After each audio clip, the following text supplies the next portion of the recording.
Merci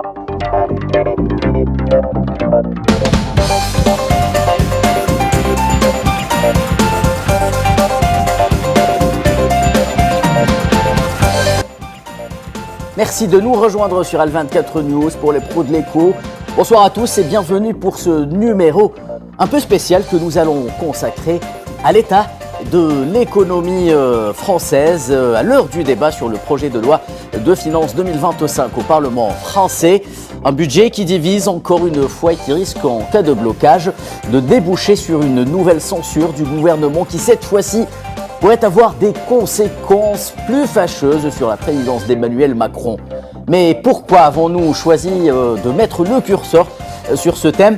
Eh bien la raison est à la fois simple et légitime. La France, ou du moins une partie de la France, a choisi de prendre l'Algérie pour bouc émissaire à travers une campagne de dénigrement et d'attaques insensées afin, pourquoi pas, de détourner l'attention et le débat public et politique sur ce qui devrait faire la une de toutes les gazettes à Paris, c'est-à-dire l'avenir politique du gouvernement Bayrou et l'avenir économique de la France.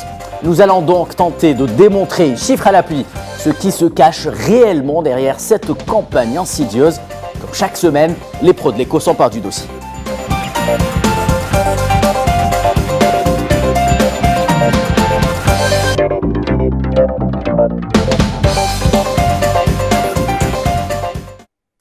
Alors pour mener à bien ce débat qui s'annonce fort intéressant, j'ai le plaisir d'accueillir ce soir une brochette d'experts, à commencer par vous, Idil Sassi, expert international en économie, en finance. Bonsoir. Bonsoir et merci pour l'invitation. Mohamed Achir, docteur en sciences économiques, est également parmi nous ce soir. Bonsoir Monsieur Achir, merci d'avoir accepté cette invitation. Bonsoir, c'est moi qui vous remercie. Halima Delimi, candidate aux législatives 2024 du Parti Socialiste, est quant à elle en direct avec nous depuis Genève en Suisse. Bonsoir Madame. Bonsoir à tous et merci pour l'invitation. Et enfin, Nazim Sini, enseignant agrégé d'économie à l'Université Aix-Marseille 1, est en direct depuis Marseille avec nous. Bonsoir Nazim. Bonsoir et merci pour votre invitation également. C'est avec vous justement Nazim que débutera ce débat alors que le nouveau gouvernement, je le disais, de François Bayrou s'apprête à livrer une bataille que certains disent perdue d'avance au sujet du budget. Quel est votre sentiment général quant à la situation de l'économie française depuis quelque temps? Je tiens à préciser que notre démarche est celle d'un débat factuel d'économistes que nous aurons ce soir et non pas de démagogues comme nous le voyons dans certains médias français, malheureusement depuis quelque temps, Nazim. Écoutez, vous avez parfaitement raison parce que vous savez, il faut rester très factuel. L'économie, ce sont des chiffres. Et les chiffres pour l'économie française sont extrêmement désastreux. Il suffit de voir aujourd'hui le déficit public qui atteint les 6%. C'est l'un des déficits les plus élevés des pays européens. Il est supérieur à l'Italie, qui a pendant des années été le mauvais élève européen.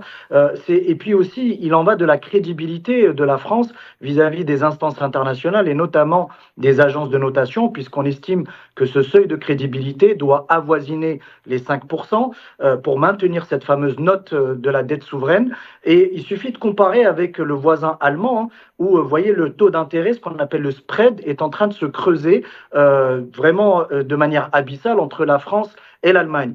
C'est aussi des intérêts de la dette qui sont extrêmement importants pour le budget français, puisque je tiens à rappeler que en 2024, la France a payé 50 milliards d'euros de charges de la dette, c'est-à-dire un budget qui est supérieur à celui de la défense.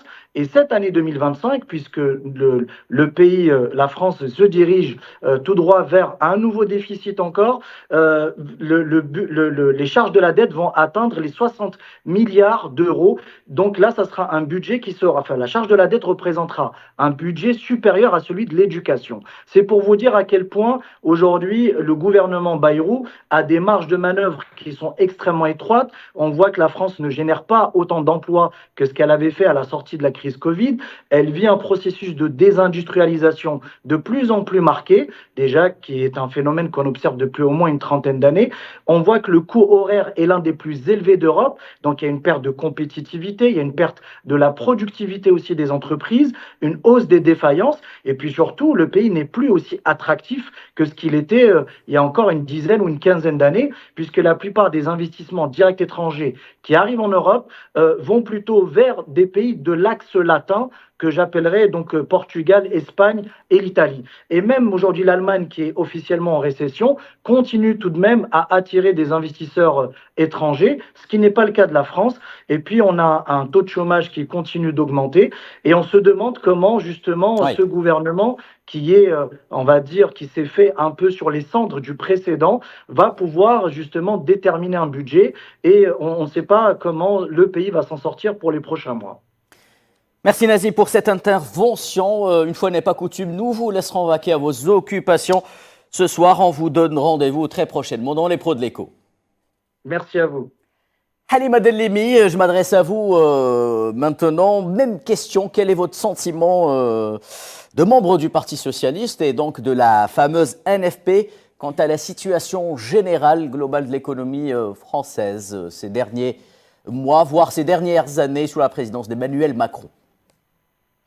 Oui, il paraît, les éléments qu'on vient de nous donner sont factuels. Effectivement, ce sont des chiffres qui ne mentent pas. On est aujourd'hui en France dans une situation qui n'a jamais été aussi critique. Et c'est bien entendu le résultat de la politique d'Emmanuel Macron. Et son ministre est totalement responsable de. Là, on a vu la note de la France baisser. On est quand même en AAA3. Oui. On doit ça quand même à Monsieur le maire. Il ne faut pas se mentir. Et il aura beau se dédouaner. Enfin, il y a eu récemment, il a eu une audition. Et ce qui est très malheureux, c'est qu'il n'assume absolument pas cette crise qu'il cause. Et il ne cesse de se dédouaner.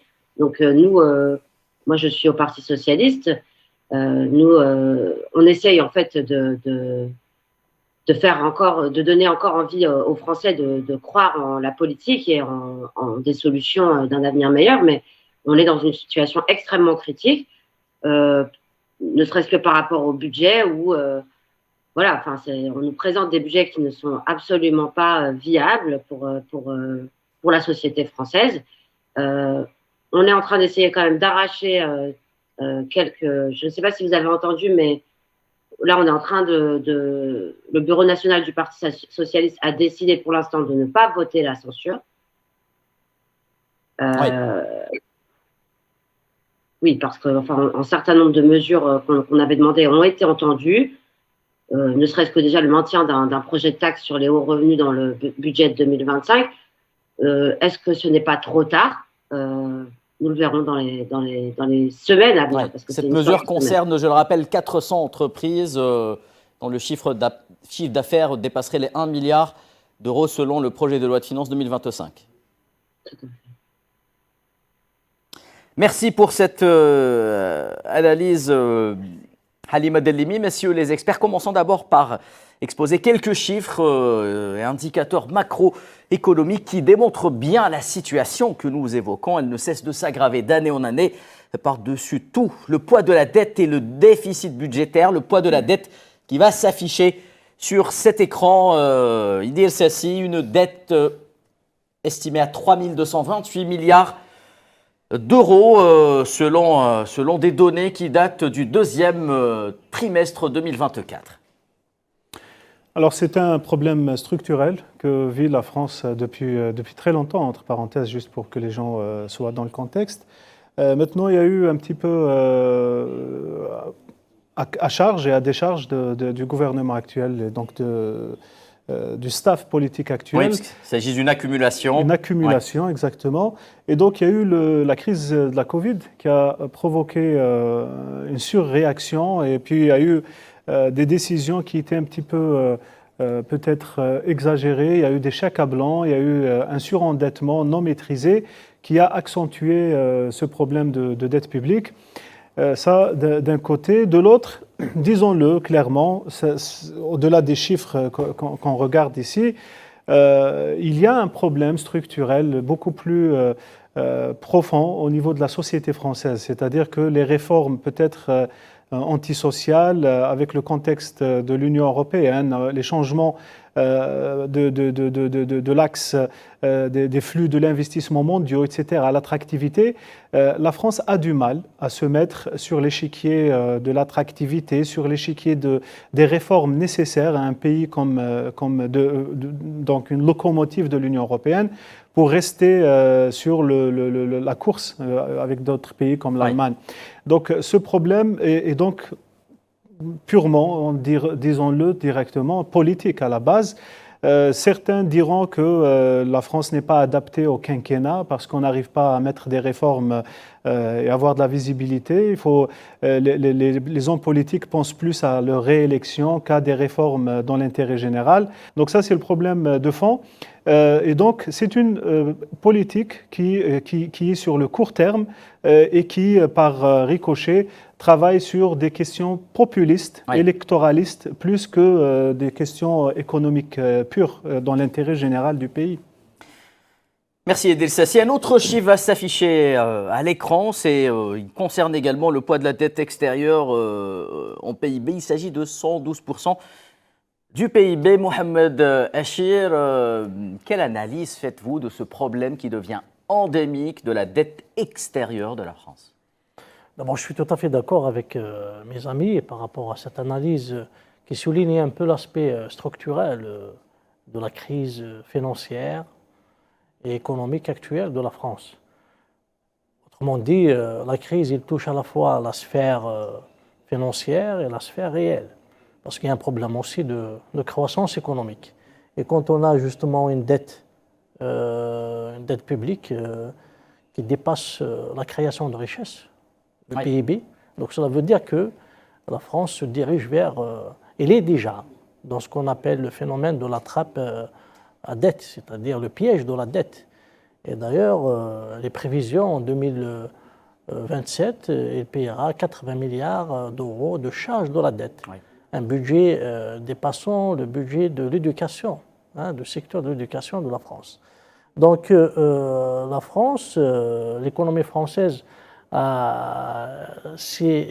c'est-à-dire épiégé doublement par d'abord un phénomène qui touche en tout cas la majorité des économies développées, c'est le phénomène de la financiarisation de l'économie. C'est-à-dire il y a un décalage entre la sphère réelle et la sphère financière. Il y a eu des mouvements de délocalisation très importants en France, il y a eu des désinvestissements, il y a une perte d'attractivité et de compétitivité, ce qui a fait que la vitesse de croissance économique et de création de richesses réelles, création d'emplois aussi, était beaucoup moins que la croissance de la sphère financière. Et dans la sphère financière, justement, maintenant, cette trappe de la dette se manifeste par le pouvoir des marchés financiers. Si on prend par exemple justement pour cette année 2025, la France doit lever encore des dizaines de milliards d'euros pour pouvoir combler son déficit public. Donc cela montre que la France est à la merci d'abord des marchés financiers ou bien des prêteurs. Parce que actuellement, et puis quand on analyse aussi l'origine de ce déficit public, on le trouve dans le train de l'État, le fonctionnement de l'État, le train de vie de l'État. Et donc, à partir de là, il y a une problématique qui est très, très délicate. Si on augmente les impôts et les taxes, donc on peut se retrouver dans ce qu'on appelle la courbe de l'affaire. Donc, on va pénaliser la croissance économique. Donc, on risque encore c'est-à-dire une décroissance économique ou une récession. Et si on maintient le niveau des taxes et des impôts, donc le déficit budgétaire ou le déficit public va se creuser davantage. C'est une gestion technocratique et depuis 2020, bien entendu, parce que ce déficit, cette tendance justement de déficit cumulé a commencé en 2020. À vous présenter un autre chiffre, Mohamed Achir, les prévisions du FMI justement par rapport à l'évolution de cette dette, elle devrait, selon le FMI, atteindre les 129% du PIB à l'horizon 2029. Justement, et à partir de là, donc la France, elle va, c'est-à-dire le poste le plus important de son budget va être la charge de la dette. C'est les commissions, les intérêts, etc. à rembourser. Et à ce moment-là, donc, on peut dire que, c'est-à-dire même la décision politique sera compromise par les prêteurs, par les bailleurs de fonds.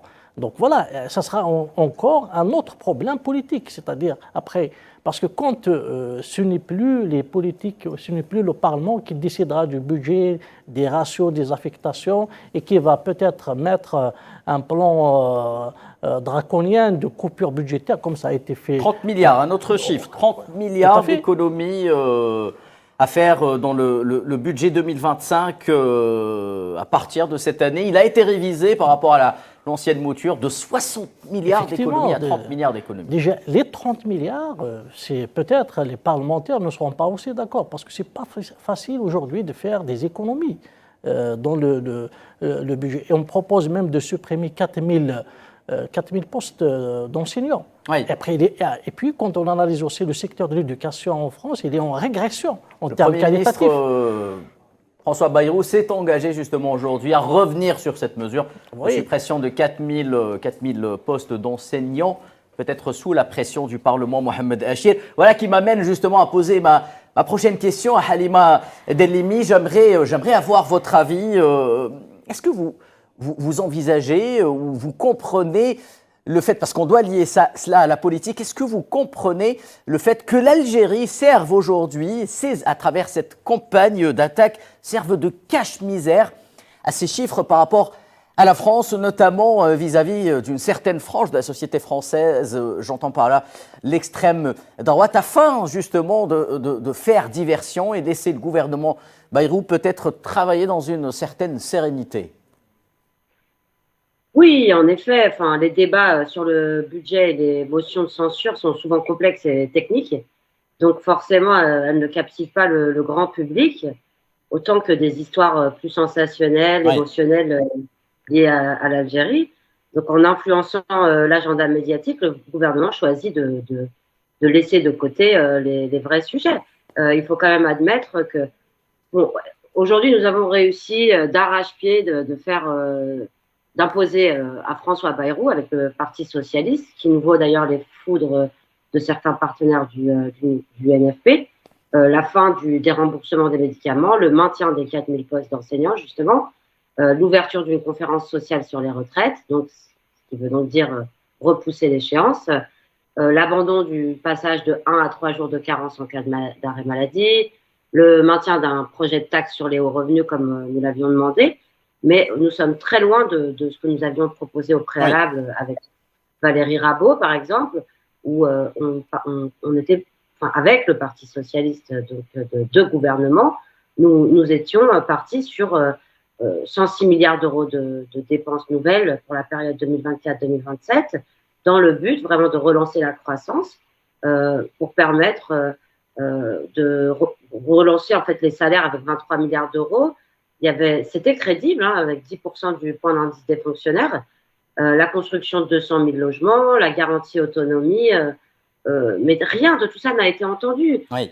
Effectivement, ce gouvernement se borne totalement, comme vous disiez, sur des mesures technocrates et il veut avoir raison jusqu'au bout.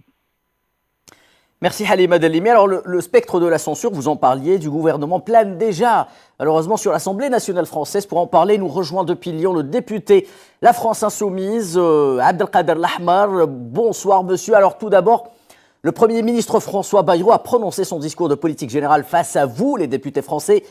Qu'en avez-vous pensé, monsieur Abdelkader Lahmar ? Alors, pour faire un petit retour sur la déclaration de politique générale de notre nouveau Premier ministre d'hier, M. Bayrou, donc en fait, c'est un discours qui était vide. Il n'y avait aucune réponse concernant les urgences actuelles que les Français attendent, notamment concernant les plans sociaux qui se multiplient, hein, toutes ces entreprises qui sont en difficulté et qui ferment. Et quand des entreprises ferment, c'est des personnes qui sont au chômage. Donc rien non plus sur l'écologie. Rien pour les quartiers populaires, rien concernant l'appauvrissement de la population. Donc c'était un discours creux. Alors, moi, ce qu'on peut dire, c'est que ceux qui ont voulu négocier n'ont rien obtenu. Et que concernant la retraite, qui était quand même un point de rupture qui était très important dans les discussions, la seule réponse qu'on a eue du Premier ministre, c'est « on va faire une mission flash ». Alors une mission flash, pourquoi ? Pour avoir des chiffres qu'on a déjà. Donc la conclusion, c'est que en fait, avec ce discours, cette déclaration, c'est toujours la même politique de Macron. Ça fait 7 ans que ça dure. Donc, c'est des cadeaux aux plus riches, de l'austérité, c'est-à-dire moins de services publics, donc moins de services à l'hôpital, à l'école. Et Oui. encore une fois, ce sont les plus précaires, les plus fragiles Ouais. qui vont pâtir de cette politique.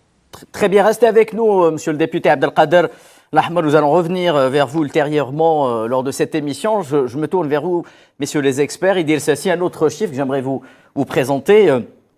166,6 milliards d'euros de déficit budgétaire pour la France. Là, équivaut à un peu plus de 6,2% du PIB, soit le double du plafond imposé par Bruxelles, qui est de 3% par rapport au déficit budgétaire. Déficit budgétaire qui, si vous le dépassez, vous ferez face inéluctablement à des sanctions de la part de Bruxelles. Comment analyser également cette spirale infernale du déficit budgétaire par rapport à la France? Alors, elle est arrivée, je pense, à un non-retour. Ouais. Et puis, les institutions européennes vont très certainement réagir. Je pense à la Banque centrale européenne qui devrait donner un accord pour venir en aide à la France. Parce qu'il faut penser Encore une fois. Encore une fois, Ouais. exactement. Ça serait un risque structurel pour toute l'Europe. Ouais. Donc, il y a un risque France qui est en train d'émerger. Et encore une fois, c'est arrivé. Il y a beaucoup de raisons, on disait historique, etc. Et puis moi, comme ça, froidement, quand on regarde les élites françaises qui avaient laissé partir, vendre l'industrie française, Oui. on en a vu des cas. On a vu le dossier du nucléaire pour Alstom, l'énergie. General Parce que Electric, le dossier il ne le faut plus pas chaud. oublier que l'Europe a subi une crise en 2014 et puis il y a eu une sorte de crise, de choc pétrolier depuis la crise ukrainienne. Donc l'inflation, c'est la pompe, donc c'est le citoyen qui va ressentir le coup. Et puis derrière, ces décisions légères qui ont fait qu'il y a eu un recul de la production de l'énergie en Europe, donc en France, et donc un manque de compétitivité pour la localisation en France. Et donc cette élite qui avait vendu des parcs, qui avait les cas d'Alstom et autres, et donc il y a des fonds qui se sont pressés pour acheter, mais pour acheter des sociétés et puis ne pas tenir les engagements juste après sans réaction des autorités françaises. C'était d'ailleurs aberrant, des cas d'école. C'était étonnant même de voir ce genre de choses.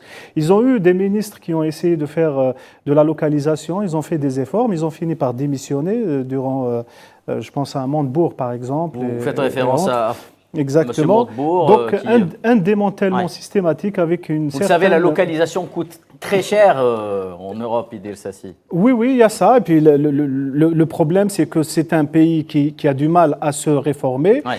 Et l'énergie coûte cher parce qu'il y a eu des décisions derrière qui ont fait que ça coûte cher. Après, j'entends des mesures maintenant pour éviter la censure pour le CAC 40, par exemple. Ouais. C'est des mesures qui n'auront pas d'effet, à mon avis, parce que les CAC Faites 40... référence à la taxe par rapport aux 400 entreprises les plus riches. Exactement. Les sociétés Ouais. des CAC 40, elles font leurs chiffres en dehors de la France. Ce n'est pas en France, au fait. Très bien. Alors, je rappelle, avant de marquer une toute petite pause, un autre chiffre du PLF 2025, qui est l'objectif du déficit. Il s'agit de le ramener à 5,4% lors de l'exercice 2025, un chiffre qui s'afficher à l'écran. 30 secondes avant de marquer une pause, un commentaire, Mohamed Achir, par rapport à cet objectif qui reste de 2,4% supérieur aux objectifs de Bruxelles. Oui, là, ça montre qu'ils n'ont pas vraiment des marges de manœuvre pour réduire le déficit public, parce que la plupart des dépenses sont des dépenses incompressibles. Par exemple, la retraite, il y a un déficit pour la retraite de 55 milliards d'euros. Donc, c'est très, très difficile de ramener le déficit, surtout à un niveau acceptable de 5%. Merci Mohamed Achir. Les pros de l'écho reviennent après une courte pause. Restez avec nous.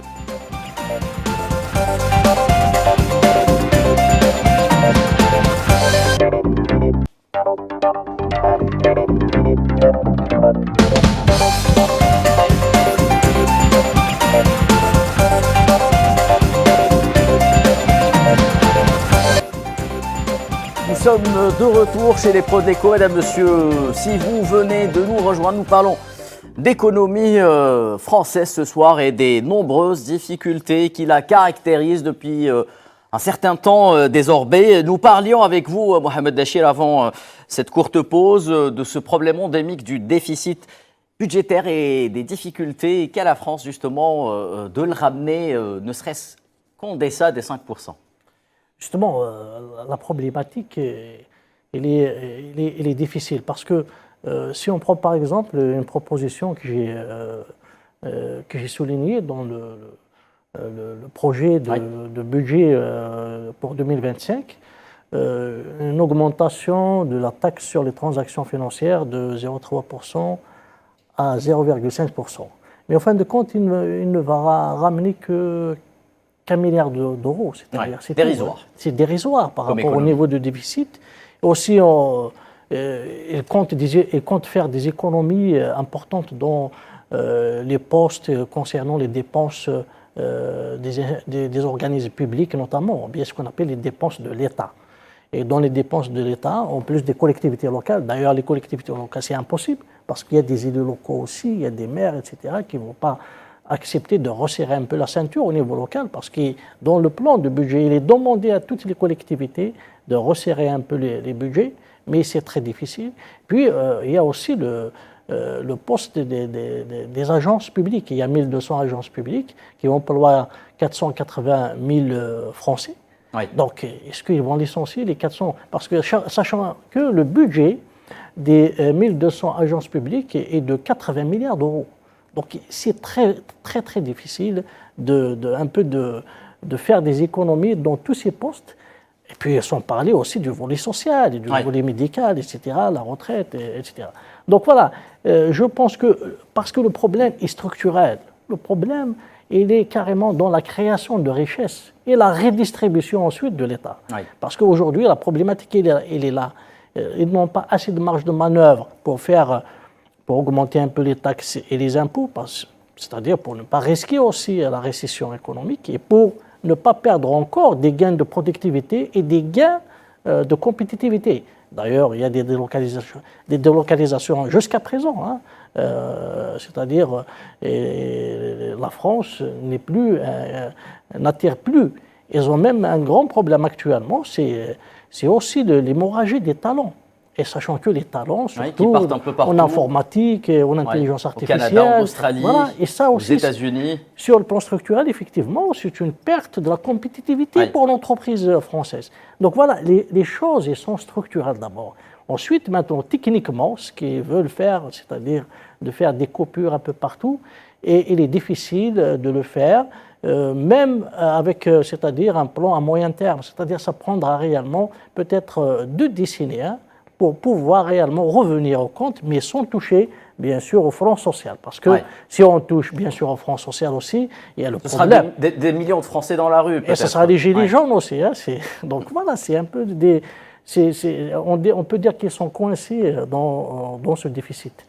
Merci Mohamed Dachir. Halima Delimi, il y a un autre problème contre lequel Emmanuel Macron n'a rien fait ou très peu, c'est celui de l'évasion fiscale.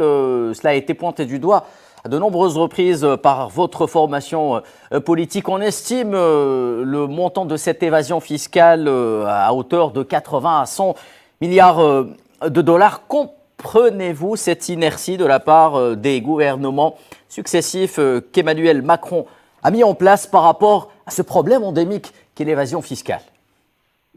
Oui, en effet, Emmanuel Macron, qui a cru bon, en fait, lorsqu'il est arrivé après Hollande, de revoir l'exit tax et puis de laisser une marge de manœuvre finalement à ses amis du CAC 40.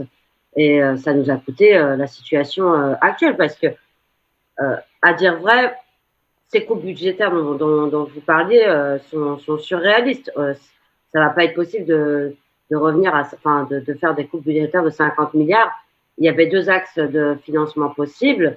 C'était réinjecter par la relance par le travail en créant la valeur dans le pays et cette taxation des super profits. ces super profits qui bien souvent sont, comme vous dites, ailleurs qu'en France, et le retour de l'ISF. Donc, on va en parler de l'ISF. Le gouvernement a dilapidé cette marge de manœuvre. Donc, avec 40 milliards de baisse d'impôts, hors suppression de la taxe d'habitation, il a fait profiter aux ménages aisés et à ces grandes entreprises des bénéfices que nous aurions pu faire à ce moment-là. Donc, au vu de la situation de la croissance, on voit que ça n'a eu aucun effet sur l'activité et que ça n'a fait que creuser. Et aujourd'hui, est-ce rattrapable? Comme vous dites, la question se pose. Merci Halima Delimi. Dirsassi, un mot sur ce problème, cet autre problème qui pourrait justement aider à solutionner une certaine situation compliquée par rapport au financement du budget de la France, c'est celui de l'évasion fiscale. Pourquoi Emmanuel Macron évite à tout prix de s'en prendre aux capitaux qui font fuir leur argent en Suisse, en Belgique, au Luxembourg, aux îles Britanniques et ailleurs? Oui, je disais tout à l'heure pour la mesure annoncée par le Premier ministre actuel pour dire que les 400 entreprises vont devoir payer, etc., alors que c'est des entreprises du CAC 40 qui font leurs chiffres ailleurs. Bon, donc ça sera d'impact minime, de façon raisonnable. Moi, personnellement, je n'ai pas vu une élite politique au sens où disait mon collègue tout à l'heure. Nous avons vu des technocrates hésitants et prendre des décisions en contre-courant sans pour autant répondre à une vision politique, mais beaucoup plus à des intérêts un petit peu très serrés ou bien à des multinationales ou autres. Donc, et ça donne beaucoup de spéculation derrière parce qu'on a du mal à avoir une lecture économique logique. Merci Dirsassi. Je reviens vers vous, Abdelkader Lahmar. Alors, quelle est la suite des événements alors que la situation économique ne s'arrange pas? Nous l'avons vu, la colère des agriculteurs qui reprend de plus belle. Les syndicats montent au credo une nouvelle fois pour dénoncer le manque de revenus dans leur profession. Quelle est, Abdelkader Lahmar, la suite des événements, notamment au sein de l'Assemblée nationale? Alors après cette déclaration de politique générale du gouvernement Bayrou, la question qui se pose, c'est est-ce qu'on doit ou non censurer ce gouvernement? Alors pour des raisons démocratiques, oui, la réponse est certainement oui. Alors le président Macron, encore une fois, hein, avec la désignation de Bayrou, il s'assoit sur la démocratie, puisque Bayrou, c'est le MoDem c'est à peine 36 députés. L'ancien gouvernement Barnier est issu des Républicains. Les Républicains, c'est au présidentiel moins de 5%. Et 5% au présidentiel, 6% aux législatives. Donc oui, il faut le censurer parce que la démocratie n'est pas respectée. Alors, au-delà des raisons démocratiques, il y a aussi le contenu de la politique qui est proposée par le gouvernement Bayrou, en fait, qui est une suite de la politique menée par tous les anciens gouvernements, en fait, qui est la politique macroniste. Et cette politique, en fait, elle se caractérise par quoi? Par de l'austérité et par un manque flagrant de justice sociale. Et en fait, tout ça, c'est, encore une fois, c'est une politique qui est menée, c'est une politique de l'offre, qui est faite pour les riches, au détriment des plus pauvres. Nous, on avait modifié le projet de loi, on avait trouvé 50 milliards pour aider les plus précaires, les plus pauvres, ceux qui ont des besoins. 50 milliards, on les a bien trouvés quelque part. À 50 milliards, en fait, on demandait seulement un effort à ceux qui avaient gagné beaucoup d'argent. Les grandes entreprises, les plus grosses fortunes. Et l'idée, c'est de promouvoir enfin la solidarité. Hein, on ne prend pas, c'est pas une réquisition, c'est juste un partage des richesses qui sont créées par l'ensemble des Français. Donc oui, on va censurer ce gouvernement et on censurera tous les gouvernements qui ne sont pas issus de la majorité relative qu'on a eue. Très bien, merci Abdelkader Lahmar. Donc vous l'annoncez ce soir sur le plateau des pros de l'écho, la France insoumise qui censurera le gouvernement Bayrou et également des autres gouvernements qui s'en suivront éventuellement. Messieurs les experts, nous en parlions tantôt, Halima Delimi en parlait, il y a cette question de la suppression de l'impôt sur la fortune. L'ISF, le coût, le chiffre va s'afficher à l'écran de la suppression de l'ISF en 2022, tenez-vous bien, 6,3 milliards d'euros. Pourquoi, messieurs, avoir supprimé cette taxe? Oui, je pense Mohamed Hachir. il y a la pression aussi c'est-à-dire de ces grandes fortunes, notamment qui sont liées aussi aux grandes entreprises, au CAC 40, mais aussi à la spéculation. Vous savez que la France, elle a un problème. Ce n'est pas le coût social qui est un problème en France, mais c'est la justice sociale qui pose problème. C'est-à-dire, c'est vrai que le gouvernement critique les 260 milliards d'euros du coût social, du modèle social français, mais en réalité, il y a des analyses, il y a des études sur un peu le niveau de concentration de richesse en France. Donc il y a une très forte concentration de richesse entre les mains d'une minorité et la tendance, il est toujours haussière, c'est-à-dire c'est les riches qui s'enrichissent davantage et les pauvres qui s'appauvrissent davantage. Donc voilà un peu le dilemme dans lequel se retrouve un peu le modèle social français. C'est cette concentration de richesse et d'ailleurs ça confirme avec la suppression de l'ESF, donc l'impôt sur la fortune, sur qui la touchait fortune, tous les patrimoines évalués à plus de 1 million d'euros. Et tout à fait. Et puis en plus de ça, il y a un phénomène aussi très important, c'est un phénomène caché. D'ailleurs, même Bayrou, il l'a critiqué, c'est l'optimisation fiscale. C'est-à-dire, ce n'est pas de l'évasion fiscale, c'est clair, etc. C'est l'évasion fiscale, c'est une fraude fiscale et tout, mais l'optimisation. Donc la force de ces multinationales, du CAC 40, etc., à travers les coûts de transfert, etc. Les GAFAM aussi. D'ailleurs, il y a même un projet européen pour taxer un peu... À hauteur de 15%. Oui. Donc tout ça, ça fait que les riches, réellement, quand on dit les riches, ce n'est pas les personnes physiques, surtout les institutionnels, les investisseurs institutionnels, et ce n'est pas encore les PME qui créent la richesse, parce qu'il y a quand même des mesures parfois qui ont été prises pour soutenir la PME, surtout la PME qui crée de l'emploi et qui crée de la richesse. Mais le problème, il se situe au niveau de cette grande entreprise, cette multinationale et ces investisseurs institutionnels qui font des super dividendes et qui distribuent des dizaines de millions aux dirigeants de ces boîtes, alors que l'inflation, qui est l'impôt des pauvres, continue à grimper et ça fait appauvrir encore les Français. On a vu quand même un peu la dégradation du pouvoir d'achat en France ces dernières années.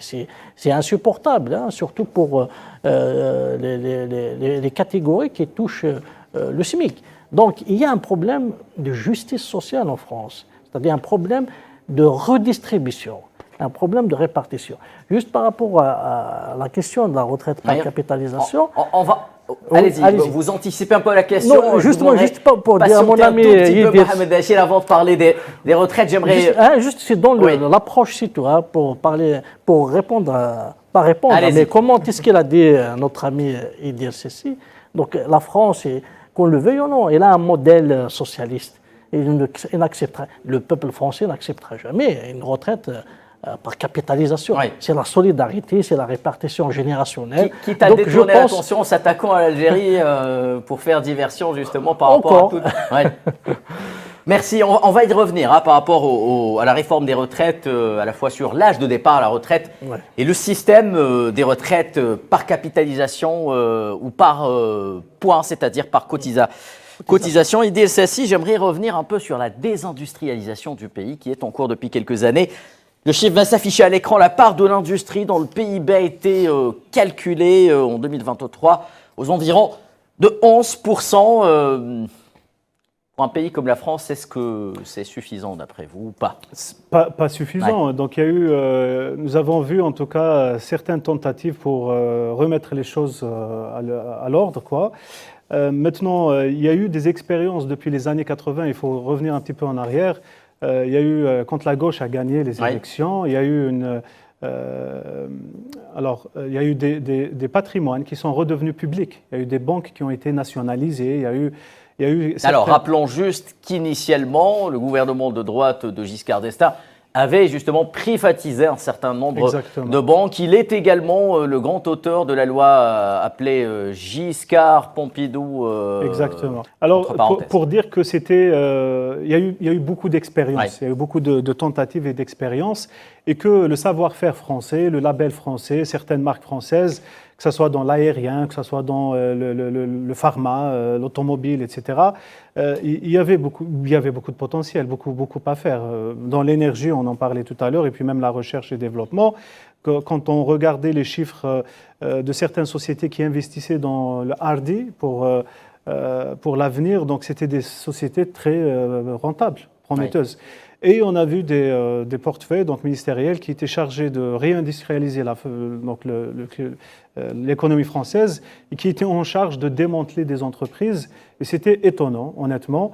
Donc c'était des décisions hâtives, un petit peu toujours dans ce contexte de réel politique, donc de vitesse et de manque de recul, à mon avis. Pourtant, je tiens juste à rappeler que les années 80 étaient des années où la demande publique, notamment dans le BTP, a été tellement forte sous les grands chantiers initiés par François Mitterrand. Les grandes pertes, disons-le, c'est depuis les années 2000, hein, donc jusqu'à maintenant. On connaît tous les OPA qui ont eu sur certaines sociétés françaises, les problèmes de transparence, etc. Mais en tout cas, il y a 66 000, Idi El Sassi. En 2024, 66 240 défaillances d'entreprises ont été signalées. Exact. Chiffre à l'appui. Après, toujours dans la même façon de gérer son recul, à mon humble avis, encore une fois, il y a eu les crédits durant le Covid. Aux États-Unis, on a donné 30 ans pour rembourser dans d'autres pays, sachant que c'était de l'argent qui a été donné par des institutions européennes essentiellement, à 0%, etc., où c'était facile, entre guillemets, de donner de la visibilité aux entreprises françaises. Il y a eu des délais très courts, il y a eu un recouvrement très rapide et donc les gens y payaient pour mettre la clé sous le paillasson, quoi. Donc tout cela, il y a un problème de cohérence, mais encore une fois, je reviens pour dire que des réformes réelles, donc avec un courage politique, donc d'affronter la réalité, elles manquent depuis au moins plus de 20 ans dans ce pays. On parlait des taxes. À mon avis, moi, c'est ma vision, il y a beaucoup de taxes en France. L'ISF, le problème, c'était la définition de qui est qui, au fait, qui est riche, qui ne l'est pas. Bon, après, d'une la règle, c'était un patrimoine qui dépassait le million d'euros. Bref, moi, à mon avis, c'est des mesures très symboliques. Sur le fond, la France, apporter des solutions par les taxes, c'est des solutions de facilité, au fait. On a un déficit, on va taxer plus, et problème de compétitivité, les problèmes de défaillance de paiement, etc. Donc les réformes réelles, structurelles et d'accompagnement réellement de la réindustrialisation avec le potentiel que nous connaissons tous à ce pays, elles ne sont pas encore visibles, quoi. Très bien, merci Idi El Sassi. Alors la réforme des retraites, on va en parler, déjà portée à 64 ans par le gouvernement français et sur lequel il est passé en force, rappelons-le, via l'article 49.3, reste la mesure phare de ce budget 2025. Elle cristallise le niveau de division et le flou qui règne à l'Assemblée nationale française, un flou que le discours de politique générale prononcé par le nouveau chef du gouvernement, François Bayrou, n'a pas dissipé. Écoutons la réaction d'Éric Coquerel, député LFI et président de la commission des finances, avant de revenir au débat.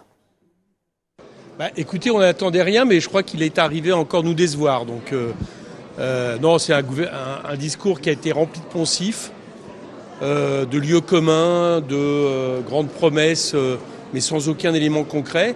Et par contre, sur les choses sur lesquelles on l'attendait, il n'y a aucune concession.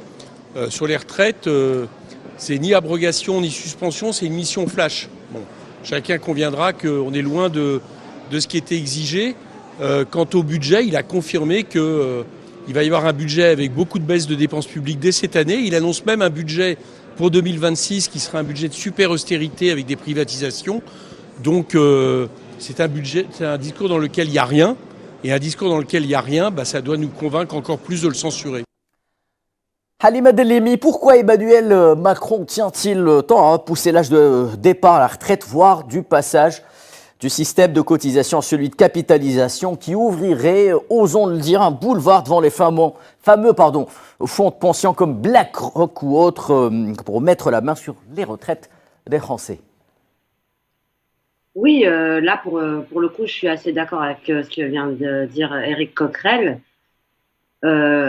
Bon, la réforme a suscité un large mouvement social en 2023. Oui, appelons-le. Qui indique quand même un manque de consensus ou d'acceptation parmi la population. La contestation elle a été alimentée par le sentiment que les changements imposés étaient sans consultation suffisante. Pas démocratique, osons le dire. Voilà. Et l'effet sur les petites retraites, si des mesures de revalorisation des petites pensions soi-disant étaient mises en place, le coût de la vie et l'inflation vont éroder ces gains. Donc, ça rend la pension encore insuffisante pour les retraités. C'est un leurre et ça suit aussi une politique générale. Enfin, il y a quand même, ça suit aussi la loi travail qui a été créée par Marc Ferracci, qui était donc mon opposant ici en Suisse et qui est désormais ministre de l'Industrie. On n'a pas le sentiment, comme vous dites, que la justice sociale soit dans leurs objectifs. On a le sentiment que c'est plus d'argent pour le CAC 40, tout simplement. Donc, c'est peut-être une réponse un petit peu trop. Enfin, voilà, c'est pas langue de bois, mais je pense que c'est bien cela, c'est rendre service aux amis d'abord. Merci Halima Delimi. Une petite réaction, messieurs, sur ce dossier de la retraite avant de passer à la baisse des exportations. Mohamed Achir, rapidement. La retraite, c'est le principal problème actuellement pour les grands équilibres budgétaires de la France, avec 380 milliards d'euros et un déficit de 55 milliards. C'est-à-dire il faut chercher 55 milliards d'euros pour pouvoir assurer le paiement régulier des retraités. Et puis le problème aussi, il est sur le plan démographique. Donc, quand on parle des aspects structurels, ils ont un grand problème démographique, le vieillissement de la population. Sur le plan économique réel, la création d'entreprises, les délocalisations. Donc voilà un peu. Donc plus de personnes touchent des pensions de retraite, moins de personnes cotisent justement pour pouvoir payer ces pensions de retraite. Et voilà. Donc c'est un problème très très délicat.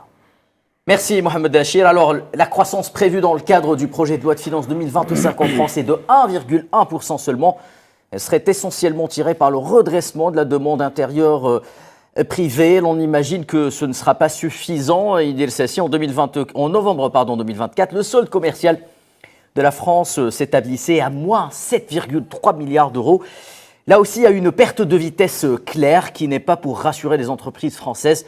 L'Algérie, à titre d'exemple, a choisi de réduire drastiquement ses importations de blé français. L'Algérie a acheté 2 à 6 millions de tonnes de blé français chaque année dans les années 2010. Nous sommes passés à 1,8 milliard de tonnes sur les campagnes 2021, 2022, 2023, puis à 1,6 million de tonnes sur 2023-2024 avec une tendance qui s'inscrit toujours à la baisse. Comment expliquer cette tendance baissière par rapport aux exportations françaises en parallèle aux défaillances de certaines entreprises? Je rappelle que l'économie algérienne a bien daigné sauver quelques entreprises françaises de la faillite, elle qui se fait attaquer aujourd'hui par certains pseudo-commentateurs français économiques également. Alors, on parlait rapidement. On parlait du problème de compétitivité des entreprises et puis l'exposition à l'international. Elle a ses règles, c'est-à-dire on parle business is business, ça veut dire gagnant-gagnant. Et puis la façon de faire un petit peu du business à l'ancienne, en Afrique surtout, les choses ont changé. Il y a plus de compétition en Afrique. Il y a les Chinois, les Turcs, les Italiens et autres. Donc l'Afrique, je parle de l'Algérie, mais on peut parler d'autres pays, la zone CFA et autres. Où l'élite africaine commence à réfléchir et à vouloir faire du gagnant-gagnant, c'est-à-dire nous ne sommes pas qu'un marché, il faut un minimum de transfert de savoir-faire, d'investissement et d'engagement sincère et honnête entre les pays. Donc cette offre qui pouvait exister de façon tout à fait rationnelle, elle avait tendance à se mélanger avec de la politique, avec d'autres aléas.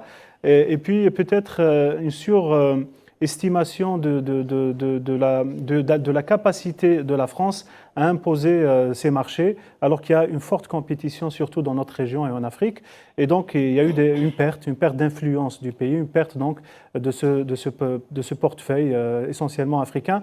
Et la France s'est tournée aussi vers d'autres régions pour se concentrer plus sur des pays où il faut investir plus, les pays de l'Est en Europe.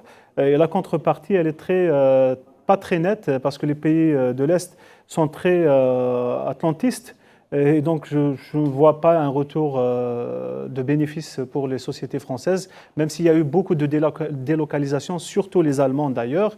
Et il leur faudra beaucoup de temps pour rattraper ces erreurs, quoi. Merci Idriss Sassi. En 30 secondes, si possible, Mohamed Dachil, une réaction par rapport à cette tendance baissière des exportations françaises, notamment vis-à-vis certains partenaires classiques. En 30 secondes. Parce que la France, traditionnellement, a considéré l'Algérie davantage un marché, pas un partenaire. Et là, on voit la différence entre les flux des IDE et le niveau des échanges. Ouais. Donc, il y a très peu d'investissements français en Algérie. Et donc, avec cette tendance-là, maintenant, comme disait Cécile, il y a des concurrents. Donc, la France a perdu parce qu'il y a des concurrents aussi. Hein. On est dans une mondialisation.